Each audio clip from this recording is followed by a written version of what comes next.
तो हे hello guys, कैसे हैं आप सब लोग। स्वागत है आपका मेरे इस यूट्यूब चैनल नांदल ट्यूटोरियल्स के अंदर दोस्तों, जिसके अंदर हम अपना कर रहे हैं जर्नल साइंस और साइंस एंड टेक्नोलॉजी दोस्तों, जो आपकी दोस्तों हेल्प करेगा यूपीएससी के एग्ज़ाम, सीडीएस, एनडीए और एफकेट, आईएनटी, टेरिशियल आर्मी, एसएससी, आपकी दोस्तों स्टेट पीएससी के एग्जाम्स के अंदर भी आपकी हेल्प करेगा। और सी ग्रुप और डी ग्रुप्स के जो एग्जाम होते हैं दोस्तों, स्टेट वाइज एग्जाम जो होते हैं, उनके अंदर भी दोस्तों ये आपकी हेल्प करेंगे।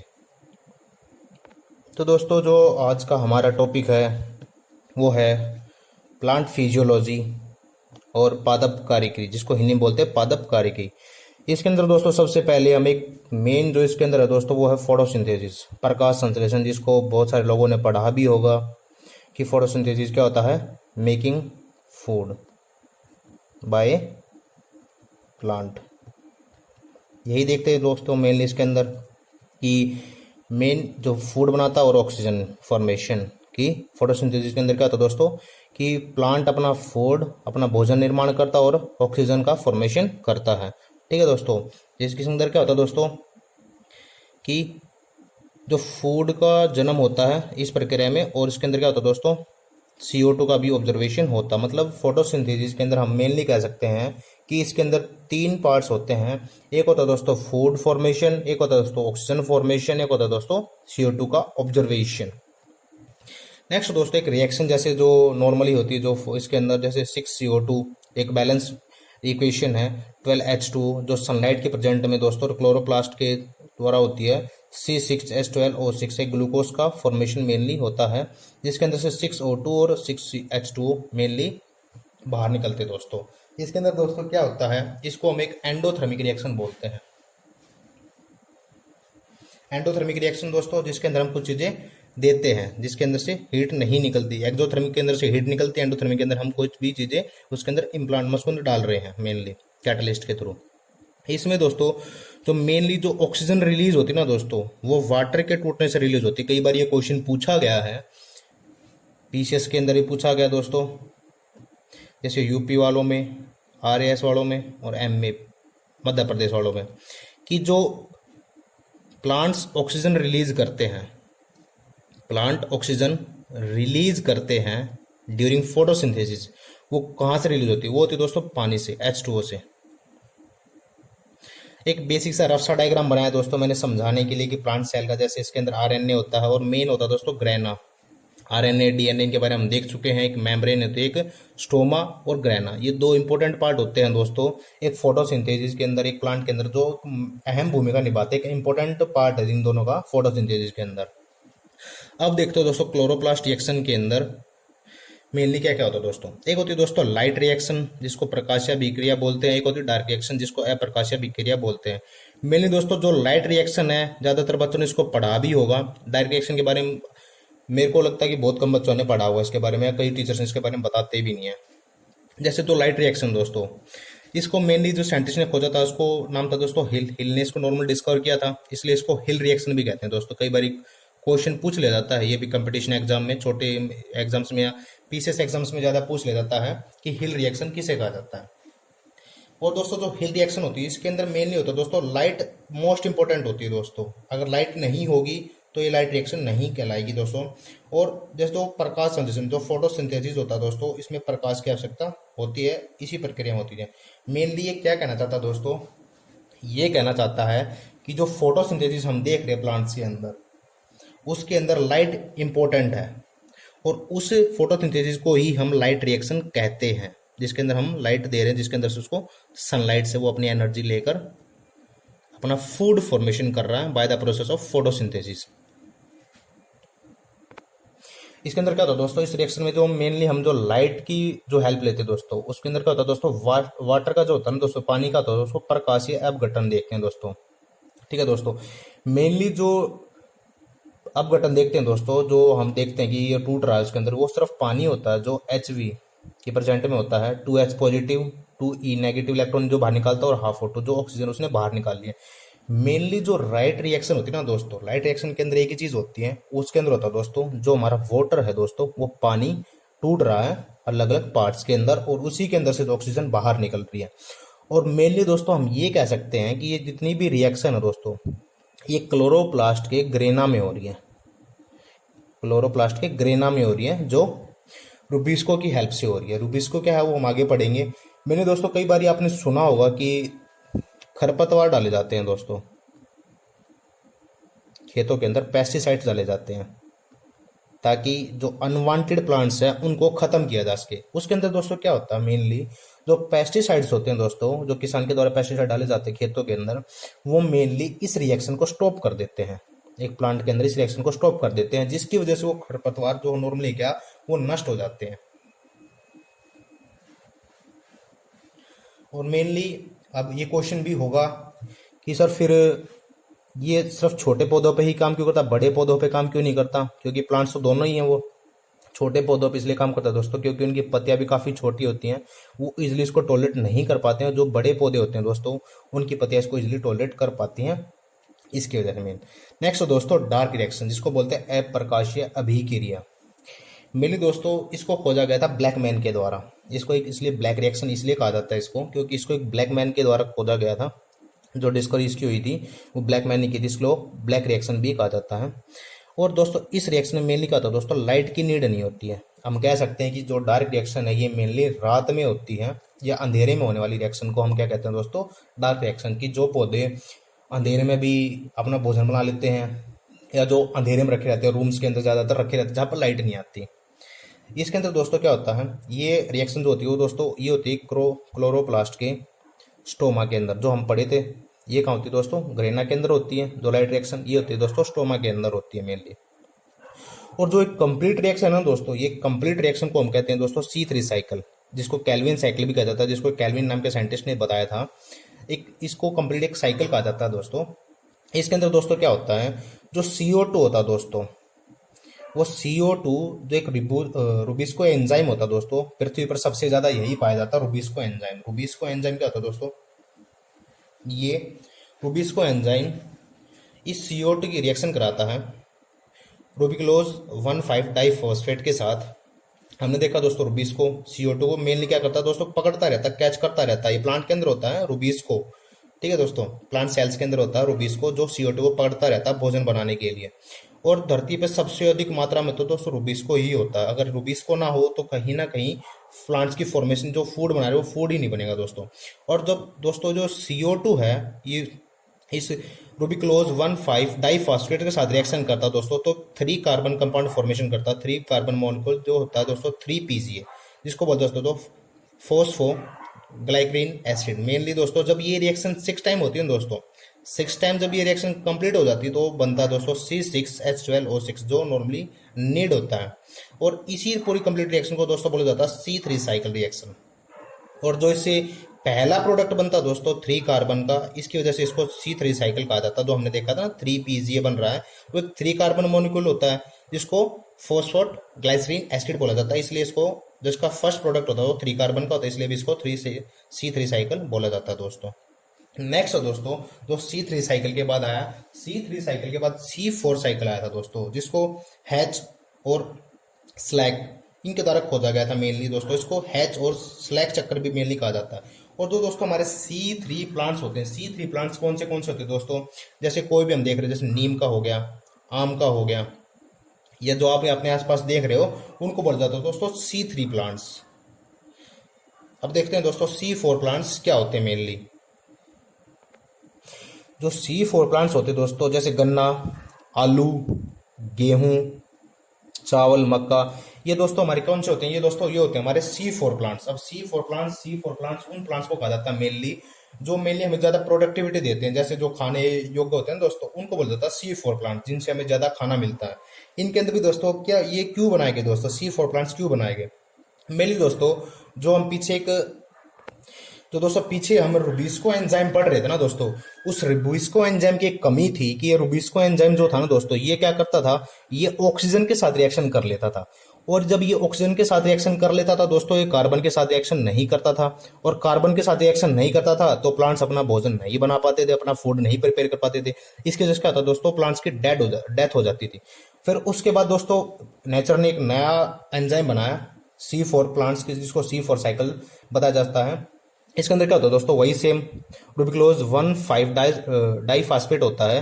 और वही जो कैटालिस्ट हम CO देते हैं। अब की बार इसके अंदर दोस्तों हमने पैपकेस एंजाइम दिया एक, ये बिल्कुल जैसे बोल सकते हैं ना कि राजा राम जैसे पवित्र थे, सेम ऐसे ही जो सिर्फ जो काम दिया गया वही करेगा दोस्तों ये। और इसके अंदर से दोस्तों क्या बनेगा, ये बनाएगा 4 कार्बन स्ट्रक्चर। C3 साइकिल में क्या बना दोस्तों 4C3 साइकिल, जिसको 3 कार्बन कंपाउंड बन रहा था, इसके अंदर बन रहा है दोस्तों 4 कार्बन स्ट्रक्चर OOA, जिसको बोलते हैं दोस्तों ऑक्सलेट एसिटिक एसिड। मेनली दोस्तों होता ये भी C3 साइकिल से ही है, लेकिन इसको बोलते हैं हम C4 रिएक्शन। इसके अंदर क्या होता है दोस्तों, एक समझाते हैं कि जैसे प्लांट है, एक प्लांट का बेसिक है, उसके अंदर क्या होता है दोस्तों, एक ग्रेना प्रेजेंट होता है और स्टोमा प्रेजेंट होता है दोस्तों। जो ग्रेना होता है दोस्तों वो रिएक्शन करेगा PEP पैपकेस एंजाइम के साथ, और पैपकेस एंजाइम के साथ रिएक्शन करने के बाद वो स्टोमा के अंदर जब जाएगा तो वही रूबीज को उस कार्बन के साथ रिएक्शन करके एक नया प्रोडक्ट बनाएगा दोस्तों, और इसी को बोला जाता है दोस्तों C3 साइकिल। नेक्स्ट क्या है दोस्तों, क्रेंज एनाटॉमी। अब ये क्रेंज एनाटॉमी क्या होता है दोस्तों, कि जो हमारे प्लांट्स होते हैं दोस्तों उसके अंदर जो 2 क्लोरोप्लास्ट होते हैं दोस्तों उनका मिलना एक ही जगह पर, उनको बोला जाता है तो C4 साइकिल का एक क्रेंज एनाटॉमी है दोस्तों। जैसे स्टोमा और ग्रेना ये एक ही जगह मिल रहे हैं दोस्तों, तो इसको क्या बोलेंगे हम, क्रेंज एनाटॉमी। की बाद में जो प्लांट्स बनाए गए थे मेनली ये C4 प्लांट्स के अंदर में ज्यादातर मिलते हैं, जिनके अंदर से हमें ज्यादा प्रोडक्टिविटी मिलती है दोस्तों, उनके अंदर क्या होता है दोस्तों, क्रेंज एनाटॉमी। नेक्स्ट दोस्तों कैम क्रैसलियन एसिड मेटाबॉलिज्म। इसके अंदर क्या होता है दोस्तों कि कुछ प्लांट्स ऐसे होते हैं दोस्तों जो रेगिस्तान में मिलते हैं हमें, जिनको जायरोफाइटिक कहा जाता है मेनली। अब ये क्या होता है दोस्तों, इनके अंदर जो स्टोमेटा होता है दोस्तों वो रात के टाइम पे ओपन होता है। और क्यों रात के टाइम पे ओपन होता है दोस्तों, अगर ये दिन के टाइम पे इनका स्टोमेटा ओपन हो जाए ना दोस्तों, अगर दिन तो इनके अंदर से वाटर का इतना ज्यादा वेपोरेशन हो जाएगा कि ये प्लांट डेड हो जाएंगे। इसकी वजह से इनका जो स्टोमेटा होता है दोस्तों वो सिर्फ रात में ही ओपन होता है दोस्तों। और फिर ये, और इन्हें क्या कहा जाता है दोस्तों, इनको बोला जाता है सेकंड स्टोमेटा। और ये क्या काम करता है दोस्तों रात में, ये रात में स्टोमेटा दोस्तों CO2 पकड़ पकड़ के प्लांट CO2 को कैच करता रहता है और उससे बनाता है दोस्तों मैलिक एसिड। और उस जब ये मैलिक एसिड बना लेता है तो सुबह जब मॉर्निंग में वही लाइट रिएक्शन की हेल्प से C3 साइकिल करेगा दोस्तों, और C3 साइकिल की हेल्प से क्या बनाएगा दोस्तों, ग्लूकोज बनाएगा, और ग्लूकोज से अपनी फूड की चीजें जो उसकी डिमांड है वो कंप्लीट करेगा दोस्तों।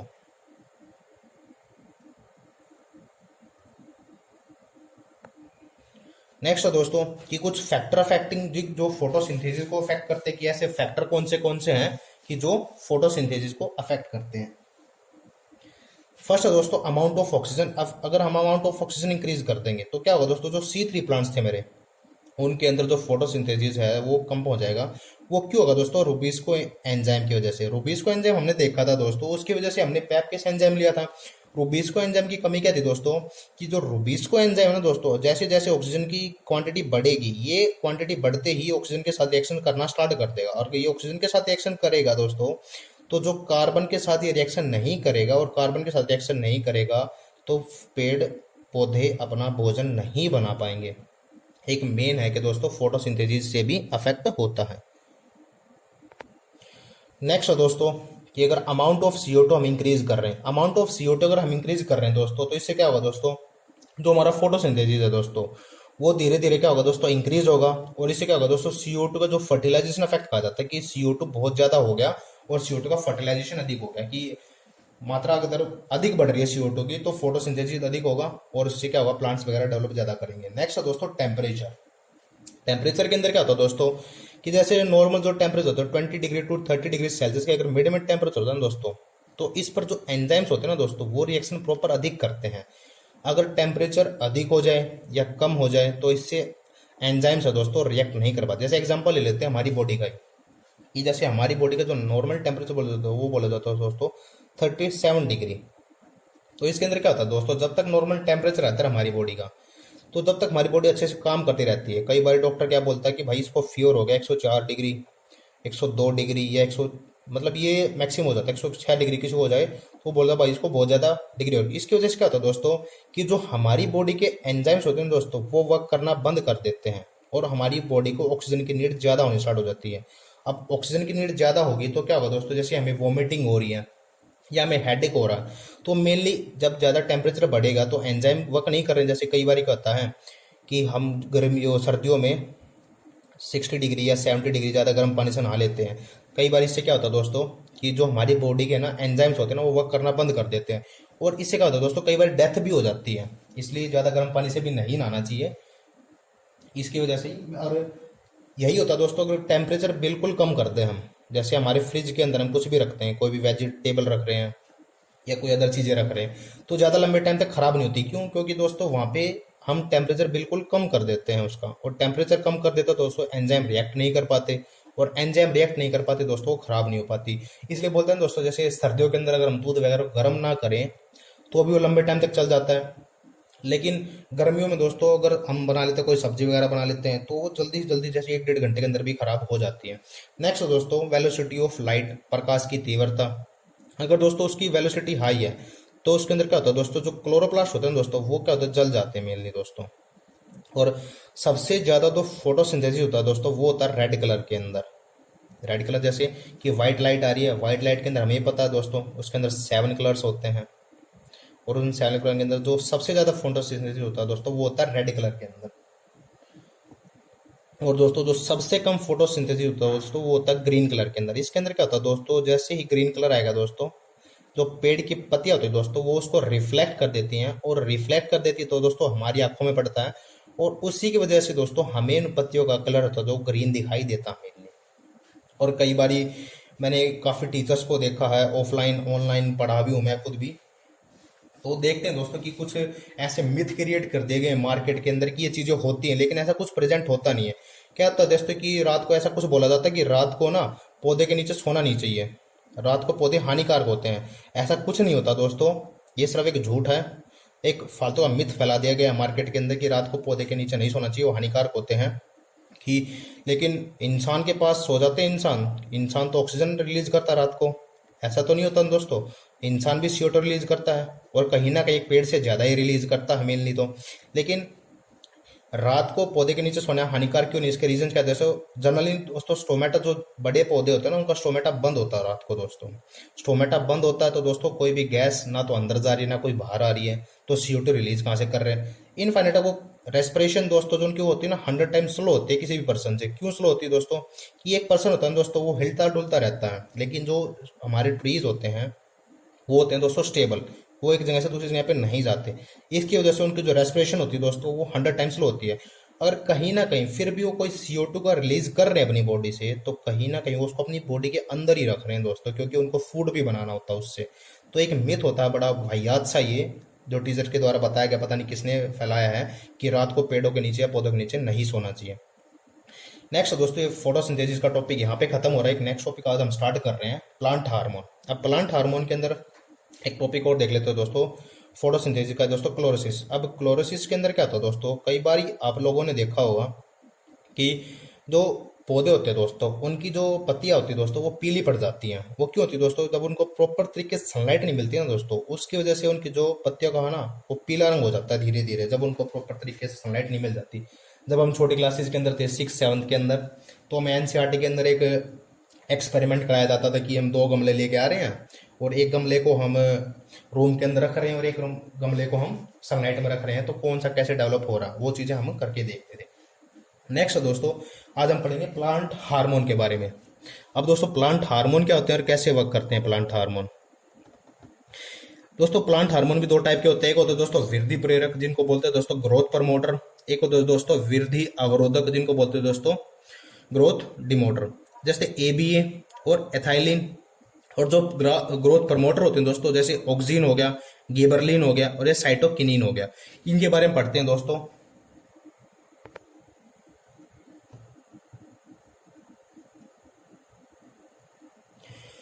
जो दोस्तों ऑक्सिन हार्मोन होता है, ये ऑक्सिन हार्मोन को मेनली बोला जाता है प्लांट के अंदर ग्रोथ हार्मोन बोला जाता है दोस्तों। इसके अंदर ग्रोथ हार्मोन क्यों बोला जाता है दोस्तों कि जो भी पौधे का जो पत्ती होती है दोस्तों, पत्ती का बिल्कुल जो टॉप होता है ना दोस्तों शीर्ष की, ये पौधा है इसकी जो पत्ती है बिल्कुल ऊपर वाली, इसके मेनली शीर्ष पे मिलता है। और मेनली क्या होता है दोस्तों एक ग्रोथ के लिए इंपॉर्टेंट होता है दोस्तों कि किसी भी पौधे की ऊंचाई जो बढ़ रही है ना धीरे धीरे धीरे धीरे, या उसके अंदर ज्यादा पत्तियां आ रही हैं, तो वो जो सबसे टॉप पे जो पत्तियां आती हैं दोस्तों उसका वहां पे होता है दोस्तों ऑक्सिन हार्मोन। इसके अंदर क्या होता है कुछ एप्लीकेशन है दोस्तों, जैसे कोई हमें बोनसाई पौधा बनाना दोस्तों। बोनसाई पौधे कैसे होते हैं दोस्तों, बोनसाई पौधे ऐसे होते हैं जिनकी हम हाइट तो कम होती है दोस्तों, जो 2-2.5 फुट तक के होते हैं, लेकिन जो फैले हुए होते हैं ऐसे बरगद के पेड़ की तरह फैले हुए होते हैं दोस्तों, बोनसाई पौधे उनको बोलते हैं। काफी महंगे मिलते हैं मार्केट के अंदर ये।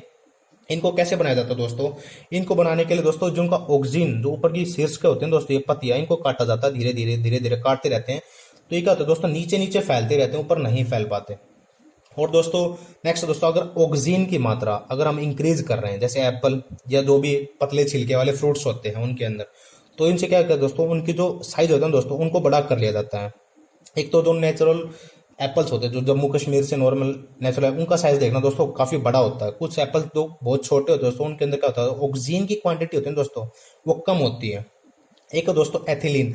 अगर ऑक्सीजन की मात्रा कम करके दोस्तों एथिलीन की मात्रा इंक्रीज कर दी जाती है उस एप्पल के अंदर, तो क्या होगा दोस्तों, वो रिप हो जाएगा पक्के, और वो पक्के एकदम से टूट के गिर जाएगा दोस्तों। एथिलीन ऑक्सीजन का होता है दोस्तों उसका साइज बढ़ाने के लिए, और एथिलीन उसको गिराने के लिए। और जो ऑक्सीजन हार्मोन दोस्तों, इससे कुछ खरपतवारनाशी पेस्टिसाइड्स भी बनाए जाते हैं, जैसे 2,4-D 1AA, ये कुछ इससे IAA, इनसे कुछ पेस्टिसाइड्स भी बनाए जाते हैं दोस्तों। अगर दोस्तों ऑक्सीजन की मात्रा अधिक हो जाए, अगर ऑक्सीजन की क्वांटिटी अधिक हो रही है, तो उससे दोस्तों पार्थिनोकॉपी होगी। पार्थिनोकॉपी क्या होती है दोस्तों, कि बिना सीड के फ्रूट बनना स्टार्ट हो जाएगा, जिससे बिना निषेचन, जिसको बोलते हैं हिंदी में बिना निषेचन, निश्चय निषेचन निषेचन, बिना निषेचन। जैसे केला होगा दोस्तों, केले के अंदर कोई बीज नहीं होता दोस्तों, अगर केले या फ्रूट हम खाते हैं जब, तो उसके अंदर बीज नहीं होता। Without fertilisation formation of fruit male इसको बोला जाता है। नेक्स्ट दोस्तों गिबरलिन। अब गिबरलिन क्या होता है दोस्तों, कि कई बार इन्हें दोस्तों गिबरलिन मेनली होता है दोस्तों, हाइट ज्यादा बढ़ गई किसी प्लांट की। ये मेनली बीमारी कहाँ देखी गई दोस्तों, जापान के चावल की बीमारी के अंदर मिली थी दोस्तों, बकाने बीमारी बोला जाता है। बकाने एक दोस्तों जैपनीज वर्ड है जिसका मीनिंग होता है ज्यादा ज्यादा लंबा या प्लांट की हाइट का बढ़ जाना। मेनली बकाने के अंदर क्या होता है दोस्तों, कि प्लांट की हाइट का बढ़ जाना। इसका जो बाद में इसको साइंटिस्ट ने दोस्तों देखा, और इसका मेन यूज क्या किया दोस्तों, पौधे की ऊंचाई को बढ़ाने के लिए इसका यूज किया गया दोस्तों। जैसे अब बांस है दोस्तों, वो हेल्पफुल हमारे लिए, जो आज हम देख रहे हैं कि बांस की मार्केट धीरे धीरे धीरे धीरे इसकी मार्केट बढ़ रही है। नेक्स्ट दोस्तों जैसे गन्ना। अब गन्ना जितना बड़ा होगा दोस्तों, उतना ही प्रॉफिटेबल होगा हमारे लिए, इसलिए इसको कहाँ यूज किया जाता है दोस्तों, गन्ने में भी इसका उपयोग किया जाता है, और बांस में भी इसका उपयोग किया जाता है। नेक्स्ट दोस्तों साइटोकिनिन। अब साइटोकिनिन क्या करता है दोस्तों, कोई भी दोस्तों जो सेल डिवीजन होती है ना प्लांट्स के अंदर, उसके लिए जिम्मेदार हार्मोन होता है दोस्तों। अगर सेल डिवीजन होगी तो धीरे धीरे प्लांट्स की ग्रोथ भी होगी, और उसकी नई नई शाखाएं निकलेंगी मेनली। और इसका उपयोग दोस्तों ऑक्सीजन के साथ किया जाता है टिश्यू कल्चर और उत्तकों के संवर्धन के लिए। मेनली इसका कि टिश्यू बढ़ाने हैं या उत्तक बढ़ाने में, उसके अंदर टिश्यू को हिंदी में उत्तक बोलते हैं, उनके कल्चर को इंक्रीज करने के लिए इसका प्रयोग किया जाता है दोस्तों। अब देख रहे हैं दोस्तों ग्रोथ डिमोटर हार्मोन, जैसे एब्सिसिक एसिड जो हम देख रहे थे, ये वृद्धि अवरोधक हार्मोन इसको बोला जाता है मेनली दोस्तों। ये क्या करता है दोस्तों, किसी भी प्लांट की जो वृद्धि होती है उसको, ग्रोथ को ना, उसको रोक देता है। इसको स्ट्रेस हार्मोन भी मेनली कहा जाता है। क्वेश्चन कि स्ट्रेस हार्मोन किसे कहा जाता है। इसको दोस्तों एंटी गिबरलिन हार्मोन भी मेनली कहा जाता है। गिबरलिन हार्मोन क्या काम आता है दोस्तों, किसी भी चीज की हाइट बढ़ाने में। जैसे हम उसको बैम्बू के अंदर या शुगर केन के प्लांट्स के अंदर इसको यूज करते हैं। और दोस्तों ये क्या होता है दोस्तों, एंटी गिबरलिन हार्मोन। ये क्या करता है दोस्तों, पौधे के जो उत्सर्जित पदार्थ होते हैं, जो रिलीजिंग हार्मोन, जो उसके वो पत्तियों के द्वारा बाहर निकाला जाता है मेनली, कि जो वेस्ट प्रोडक्ट्स हैं उसके, उसको बाहर निकाला जाता है, उनके गिरने के लिए मेनली ये जिम्मेदार होता है दोस्तों। और इसके कारण बीज का निष्क्रियता रहती है मेनली, जो कोई भी सीड है दोस्तों वो डेवलप नहीं हो पा रहा प्रॉपर तरीके से। तो मेन रीजन क्या होता है दोस्तों, एब्सिसिक एसिड की, उसके अंदर एब्सिसिक एसिड ज्यादा बन गया उस बीज के अंदर से, इसकी वजह से वो बीज प्रॉपर तरीके से डेवलप नहीं हो पा रहा है दोस्तों। नेक्स्ट दोस्तों इथाइलिन। इथाइलिन हार्मोन क्या होता है दोस्तों, एक गैसीय हार्मोन है। गैसीय हार्मोन मेनली का तो दोस्तों इसको फलों को पकाने के लिए जिम्मेदार होता है दोस्तों। कि कई बार आपने देखा होगा कि कुछ लोग हैं दोस्तों जो फलों को पकाने के लिए इस लिक्विड का भी उपयोग करते हैं। और दोस्तों किसके अंदर क्या होता है दोस्तों, कैल्शियम कंबाइंड एसिटिलीन बनता है मेनली। कृत्रिम रूप से जो हम फलों को पकाते हैं दोस्तों दुकानों पे बेचने के लिए, कई बार देखा होगा आपने किसी जूस वगैरह वाले को देखा होगा, जो अपने फलों को जल्दी पकाने के लिए दोस्तों इसका उपयोग करता है। नेक्स्ट है दोस्तों कीटभक्षी पौधे। कई बार आपने सुना होगा कीटभक्षी पौधे की, कुछ पौधे इस टाइप के पौधे होते हैं कि ये कुछ इंसेक्ट्स वगैरह या जीवों को खाते हैं। तो इसके अंदर दोस्तों क्या होता है मेनली, कि जब फोटोसिंथेसिस की जो प्रक्रिया होती है दोस्तों, जब फोटोसिंथेसिस का प्रोसेस चल रहा होता है धीरे धीरे, बट ये इंसेक्ट्स खाते हैं दोस्तों। क्यों खाते हैं, ताकि इनके जो बॉडी के अंदर जो नाइट्रोजन की कमी है ना दोस्तों, उस नाइट्रोजन की कमी को पूरा कर सके दोस्तों, इसलिए इनको कीटभक्षी पौधे कहा जाता है। जैसे घटपर्णी हो गया, ड्रोसेरा हो गया दोस्तों, यूट्री गुलेरिया हो गया दोस्तों। ये क्या होता है दोस्तों, इनके अंदर नाइट्रोजन की कमी होती है दोस्तों। फोटोसिंथेसिस तो ये भी करते हैं, लेकिन कहीं ना कहीं दोस्तों इनकी बॉडी में नाइट्रोजन की कमी जो होती है ना दोस्तों, उस नाइट्रोजन की कमी को पूरा करने के लिए दोस्तों क्या करते हैं, ये इंसेक्ट्स वगैरह को खाते हैं। नेक्स्ट दोस्तों परजीवी पौधे। परजीवी पौधे क्या होते हैं दोस्तों, इन जीवों में दोस्तों ना फोटोसिंथेसिस नहीं होता बिल्कुल भी। तो ये क्या करते हैं दोस्तों, ये किसी भी अन्य पौधे पर अपना डिपेंड होते हैं अपने पोषण के लिए। जैसे अमरबेल आपने देखी होगी, या रफिलेशिया आपने देखा होगा। अमरबेल तो नॉर्मली क्या आपने देखा होगा, गाँव के अंदर पेड़ों के ऊपर छोटी छोटी बेल लगी होती है।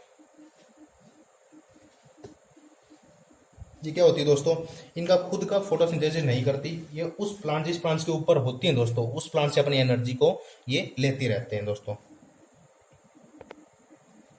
नेक्स्ट दोस्तों वसंतीगण, वर्नलाइजेशन जिसको बोला जाता है। इसके अंदर क्या दोस्तों, अगर कोई सीड है, उस सीड को दोस्तों कुछ दिनों के लिए अत्यधिक बिल्कुल एक लो टेम्परेचर पर रखा जाए दोस्तों, और इसे ग्रो कराया जाए, तो इसका जो जीवन चक्र होगा दोस्तों, इसकी लाइफ साइकिल होती है दोस्तों, वो आधी हो जाती है दोस्तों वर्नलाइन हार्मोन के कारण। जैसे कुछ प्लांट्स को सीड बैंक्स के अंदर वगैरह रखते हैं जैसे हम, या स्पेसिफाई वर्नलाइजेशन के अंदर क्या होता है दोस्तों, कि जिस प्लांट को हमें उगाना है जल्दी, या जिससे हमें ज़्यादा, जैसे बोल दो कि 6 महीने के अंदर हमें 2 फ्रूट लेने हैं, 2 हमें प्रोडक्ट लेने हैं, कि 6 महीने, एक तो होती है जैसे फसल, मेनली जैसे गेहूं बोल लेते हैं हम, वीट बोल लेते हैं, कि 6 महीने की फसल है, एक टाइम पे लगाएंगे और उसको 6 महीने के बाद ही हम उसको काटेंगे। तो इसके अंदर दोस्तों मेनली क्या होता है कि उसका प्रोसेस हम आधा कर देंगे, कि उस फसल को हम 3 मंथ्स की जगह पे 3 मंथ्स में ले लेंगे। इसको बोलते हैं दोस्तों वर्नलाइजेशन। कि क्या होगा दोस्तों, कि उस जो सीड्स थे ना दोस्तों, उसको बिल्कुल एक लो टेम्परेचर पर रखा जाएगा थोड़े दिन के लिए, और उसको वहीं ग्रो कराया जाएगा। जिससे क्या होगा दोस्तों, उसका जो लाइफ साइकिल है दोस्तों, वो बिल्कुल आधा हो जाएगा, छोटा हो जाएगा। क्यों होगा दोस्तों, वर्नलाइन हार्मोन के कारण दोस्तों। ये दोस्तों नेक्स्ट दोस्तों फोटो प्रोड्यूजम, प्रकाश दीप्त कालिता। इसके अंदर क्या होता है दोस्तों, कि जो लॉन्ग डे प्लांट्स होते हैं दोस्तों, जैसे दिन को दिन लंबा चाहिए होता है और रात छोटी, जैसे खरीफ की फसल होगी। कुछ होते तो शॉर्ट डे प्लांट्स होते हैं जिनके लिए दिन छोटा और रात लंबी चाहिए, जैसे रबी की फसल होगी। जिनके लिए डे न्यूट्रल प्लांट्स होते हैं दोस्तों, जो साल भर होते हैं, जैसे केला हो गया दोस्तों, ये साल भर चीजें मिल जाती, केला वगैरह हमें, इनके लिए कुछ चीजें। नेक्स्ट दोस्तों प्लांट एम्ब्रियोलॉजी, पादप भ्रमणी की। इसके अंदर क्या होता है दोस्तों, जैसे ह्यूमन बींग्स होते हैं अपना रिप्रोडक्शन करते हैं, नई अपना यंग वंस लेके आते हैं, तो सेम ऐसे प्लांट्स के अंदर भी होता है दोस्तों, कि वो भी नए नए फूल्स वगैरह, नए पौधे, नए फ्रूट्स वगैरह सारी चीज़ें उन पे आते रहते हैं दोस्तों। एक रफ सा डायग्राम है दोस्तों बिल्कुल, कि नॉर्मल आपने देखा होगा, प्लांट्स के अंदर नीचे छोटी छोटी पत्तियां होती हैं, फिर एक कलरफुल उसके ऊपर फ्लावर बना होता है। नॉर्मल लोगों के लिए तो यही फ्लावर होता है दोस्तों, लेकिन एक बायोलॉजी वाले बंदे के लिए क्या होता है दोस्तों, ये वाला फ्लावर होता है, जिसके अंदर दोस्तों स्टिग्मा होती है, जिसको वर्तिका बोलते हैं, स्टाइल होता है वर्तिकाग्र बोलते हैं, कुछ मेल गैमेट्स परागकोश बोलते हैं, जिसके लिए एक मिड में अंडाशय होता है दोस्तों। पोलिनेशन क्या होता है दोस्तों, पोलिनेशन एक होता है वर्ड पोलिनेशन के अंदर क्या होता है दोस्तों, कि जब मेल और female gametes, male plus female gametes आपस में मिलकर दोस्तों एक नए किसी भी बीज का, सीड का निर्माण, किसी फ्रूट का निर्माण कर रहे हैं दोस्तों, तो उसको बोलते हैं पोलिनेशन। एक होता है दोस्तों सेल्फ पोलिनेशन। सेल्फ पोलिनेशन में क्या होता है दोस्तों, सेम टाइप का पौधा दोस्तों, उसके जो मेल गैमेट्स हैं दोस्तों, और उसी प्लांट के फीमेल गैमेट्स के पास जाएंगे, तो उसको बोलते हैं दोस्तों सेल्फ पोलिनेशन। लेकिन अक्सर क्या होता है दोस्तों, नेचर है ना, इसको बढ़ावा नहीं देती, इसको स्टॉप करती है सेल्फ पोलिनेशन को। अब नेचर सेल्फ पोलिनेशन को क्यों स्टॉप करती है दोस्तों, अगर दोस्तों सेल्फ पोलिनेशन होगा तो इतनी सारी वैरायटीज हैं वो स्टॉप हो जाएंगी, जो अलग अलग चीजें हम देख रहे हैं वो हमें नहीं मिल पाएंगी, कुछ चेंजेस जो हमें चाहिए वो चीजें नहीं मिल पाएंगी। तो ज़्यादातर हम क्या देखते हैं, इसके अंदर क्या होगा दोस्तों, कि मेल को पहले डेवलप कर देगी, फीमेल को बाद में, या फीमेल को पहले डेवलप कर देगी नेचर, और मेल को बाद में डेवलप करेगी। तो ये चीज़ें क्या दोस्तों, सेल्फ पोलिनेशन बहुत ही कम होता है दोस्तों। नेक्स्ट दोस्तों क्रॉस पोलिनेशन। अब क्रॉस पोलिनेशन के अंदर क्या होता है दोस्तों, एक किसी भी पौधे का दोस्तों एक फीमेल गैमेट होगा और उसी जातीय पौधे का होगा दोस्तों, लेकिन उस प्लांट से दूसरा होगा। उसके अंदर क्या होगा दोस्तों, जो भी मेल फीमेल गैमेट्स होगा दोस्तों, उसके साथ इसकी क्या होगी दोस्तों, रिएक्शन कराई जाएगी और फिर एक न्यू यंग वंस फॉर्मेशन होगा। जो दोस्तों फीमेल गैमेट्स होते हैं दोस्तों, उसके अंदर 8 न्यूक्लियस होते हैं, और जो मेल गैमेट्स होते हैं उसके अंदर दोस्तों 2 न्यूक्लियस होते हैं। Mainly double fertilisation, triple fusion, ये बहुत इंपॉर्टेंट होता है दोस्तों, किसके लिए, जितने भी फ्रूट बन रहे हैं ना दोस्तों, कोई भी फ्रूट बन रहा है, कोई भी ले लो आप, उसके लिए डबल फर्टिलाइजेशन और ट्रिपल फ्यूजन बहुत इंपॉर्टेंट होता है दोस्तों। इसके अंदर एक नेचुरल होते हैं दोस्तों कि जो फ्रूट्स फॉर्मेशन के लिए ना दोस्तों डबल फर्टिलाइजेशन और ट्रिपल फ्यूजन होता है। कई बार क्वेश्चन पूछा जाता है कि फूड फॉर्मेशन या फ्रूट्स फॉर्मेशन के लिए कौन सी घटना इंपॉर्टेंट होती है। तो इसके अंदर क्या होता है दोस्तों, मेनली पौधों के अंदर मिलती है, उन्हें दोस्तों एंजियोस्पर्म कहा जाता है मेनली है। इसके अंदर क्या होता है दोस्तों, पैलिनेशन बीज निर्माण सीड फॉर्मेशन के अंदर होगा दोस्तों, और जो दूसरा फर्टिलाइजेशन होगा दोस्तों वो होगा दोस्तों फूड फॉर्मेशन के अंदर। तो फूड के फॉर्मेशन में ट्रिपल फ्यूजन होता है दोस्तों, कि जैसे मान लीजिए एक रफ सा डायग्राम बना रहा हूं मैं यहाँ पे,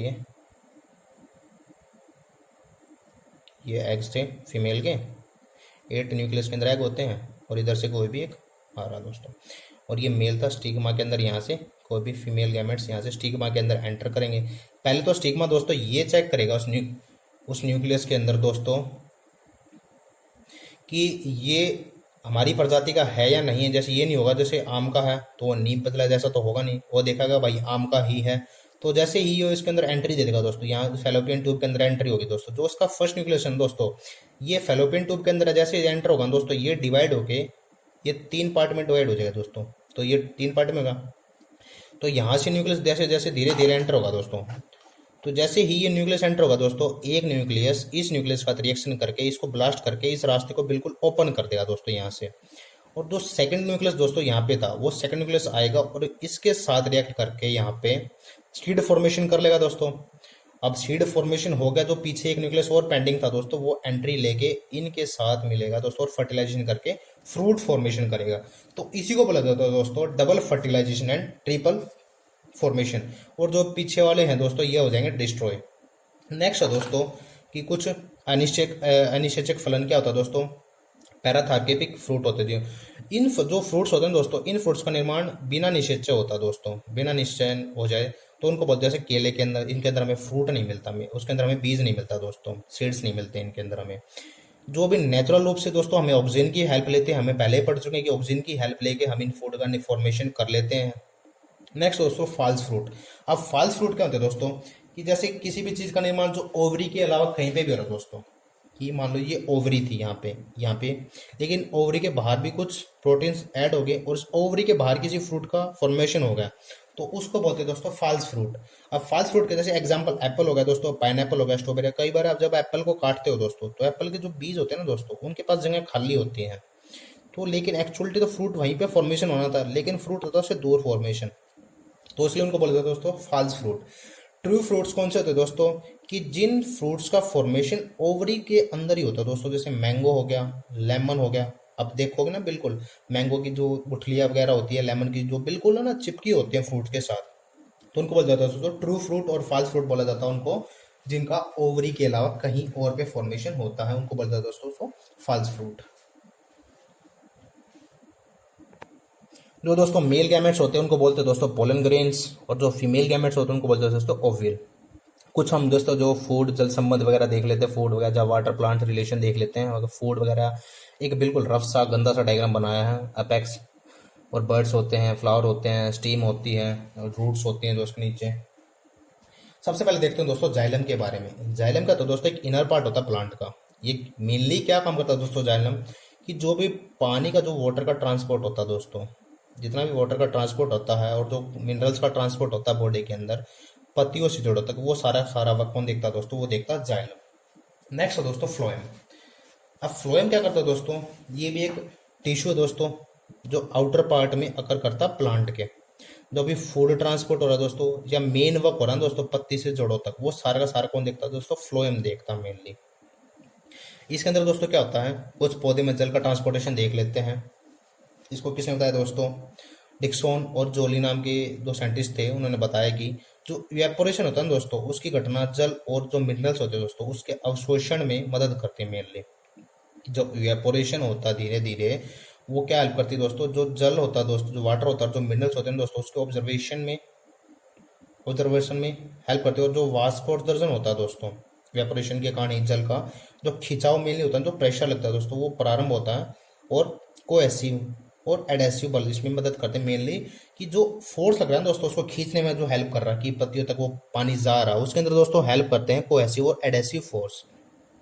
एक होता दोस्तों, कई बार हमने देखा होगा कि दोपहर के समय हम देखते हैं कि जो प्लांट होते हैं ना बिल्कुल सूख जाते हैं, मतलब मुरझा से जाते हैं, और जो ज़मीन होती है दोस्तों वो फट सी जाती है उनके आसपास की ज़मीन। तो पौधे के दोपहर के समय दोस्तों कभी भी पौधे को पानी नहीं देना चाहिए, चाहे वो कितना भी सूखा हो लग रहा हो हमें। क्यों नहीं देना चाहिए दोस्तों? क्योंकि जो टाइम दोस्तों जो टेम्परेचर है ना दोस्तों, आउटर टेम्परेचर होता है दोस्तों, वो बहुत ज़्यादा होता है दोस्तों, हमने देखा है।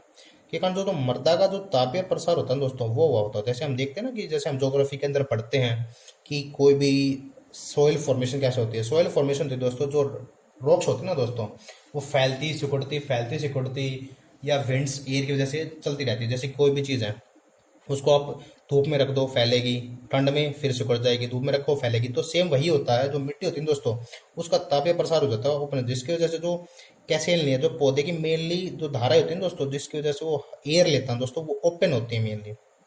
और अगर दोपहर में हम उसको पानी दे दें दोस्तों, तो दोपहर में पानी देंगे तो जो उसके अंदर जो मृदा का तापीय प्रसार जो ओपन हो रखे हैं उसके पोर्स वो भर जाएंगे, और जो केस नलियां हैं दोस्तों पौधे की उसके अंदर पानी में डूब जाएंगी, और वो पानी में डूब जाएंगी तो सांस नहीं ले पाएंगे प्रॉपर तरीके से। अगर वो सांस नहीं ले पा रही दोस्तों प्रॉपर, तो उनके क्या हो जाएगी दोस्तों, डेथ हो जाएगी, और इस वजह से प्लांट डेवलप नहीं कर पाते हैं। क्या करते हैं दोस्तों, जब ये कोशिकाएं पानी जब भर जाती है ना दोस्तों, पानी से भर जाएंगी तो इनकी जड़ों में जो O2 की मात्रा होगी, O2 की कमी के कारण दोस्तों क्या होगा, इनकी मृत्यु हो जाती है दोस्तों। जैसे इनमें पानी भरा और फिर इनको दोस्तों ऑक्सीजन की कमी हो जाती है, और की वजह से क्या हो जाती है, इनकी डेथ हो जाती है, इसलिए पौधे की मृत्यु हो जाती है और फिर वो रहते हैं।